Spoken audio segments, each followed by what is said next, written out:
Renaud fumait depuis 10 à 7 ans. Il avait essayé d'arrêter 4 fois. Patch, substitut nicotinique, application de suivi, hypnose. À chaque tentative, il tenait quelques semaines. Puis quelque chose se passait, une réunion difficile, une dispute, une soirée, et il rachetait un paquet. Pas par plaisir vraiment, par réflexe, par habitude ancrée si profondément qu'elle semblait faire partie de lui. Ce qui l'a finalement aidé à tenir n'était pas une nouvelle méthode, ce n'était pas une meilleure application ni un patch plus efficace. C'était une conversation avec sa fille de 7 ans un soir de septembre. Elle regardait un documentaire sur les forêts tropicales. Elle s'est tournée vers lui et elle lui a demandé: Papa, est-ce que les forêts vont mourir? Renaud lui a répondu non, en mentant à moitié. Et plus tard, ce soir-là, seul dans la cuisine, il a pensé à tout ce qu'il savait désormais sur les liens entre le tabac et la déforestation, sur les millions d'hectares rasés, sur l'eau prélevée dans des régions en pénurie, sur les sols épuisés, sur les communautés déplacées. Et pour la première fois depuis 10 à 7 ans, il a eu une raison d'arrêter qui était plus grande que lui. Camille travaille en psychologie du changement comportemental. Spécialisée dans les motivations à l'arrêt du tabac, elle a accompagné des centaines de personnes dans ce processus. Et ce qu'elle observe dans sa pratique confirme quelque chose que la recherche documente depuis plusieurs décennies. Les motivations centrées uniquement sur soi, ta santé, tes poumons, ton espérance de vie, sont les moins durables dans le temps. Pas parce qu'elles sont fausses, parce qu'elles sont vulnérables. Elles fléchissent dans les moments de stress, elles cèdent face à l'immédiateté du besoin et elles n'ont aucun poids dans les moments où on se dit: de toute façon, un paquet de plus ne changera rien.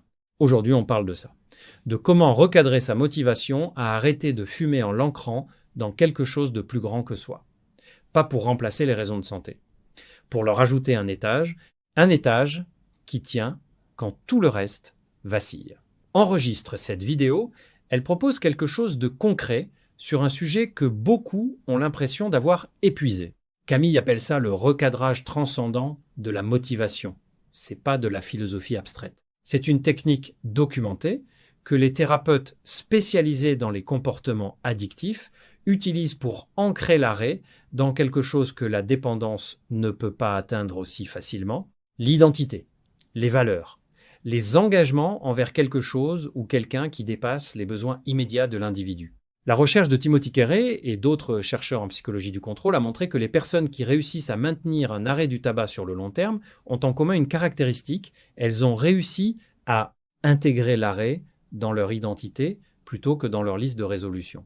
Elles ne se disent pas « j'essaie d'arrêter de fumer », elles se disent « je suis quelqu'un qui ne fume pas ». Et quand la motivation transcende l'individu, quand elle inclut la planète, les générations futures, les communautés affectées par la production de tabac, cette identité est encore plus robuste. Si cette façon de penser la motivation t'interpelle, partage cette vidéo à quelqu'un qui a essayé d'arrêter plusieurs fois et n'a pas encore trouvé la raison qui tient. Cette perspective peut être ce qui manquait. Ce que Renaud a fait le soir de la conversation avec sa fille, c'est quelque chose que Camille appelle la connexion motivationnelle élargie. Il a connecté son comportement fumé à des conséquences qui dépassaient largement sa propre santé: des forêts, de l'eau, des communautés.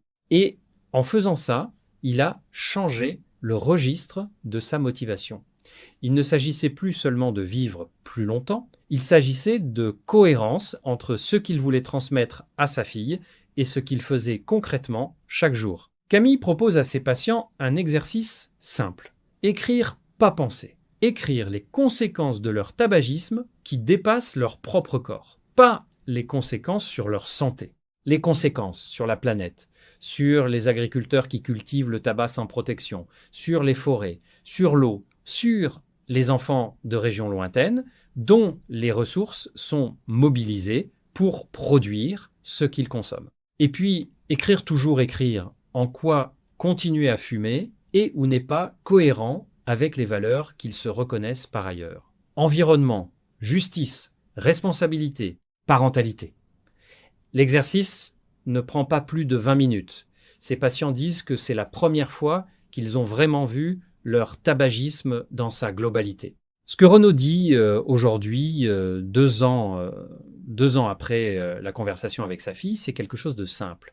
Il ne pense plus au fait de ne pas fumer. Il pense à ce qu'il est.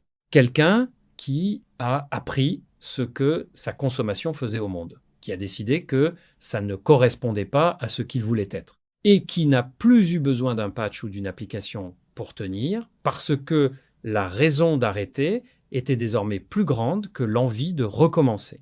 Laisse un commentaire avec la raison plus grande que toi qui pourrait ou qui a déjà changé ta relation au tabac. Like si tu penses que cette perspective mérite d'être partagée et abonne-toi parce qu'on continue à explorer ce qui change vraiment les comportements en profondeur. À très bientôt Renaud.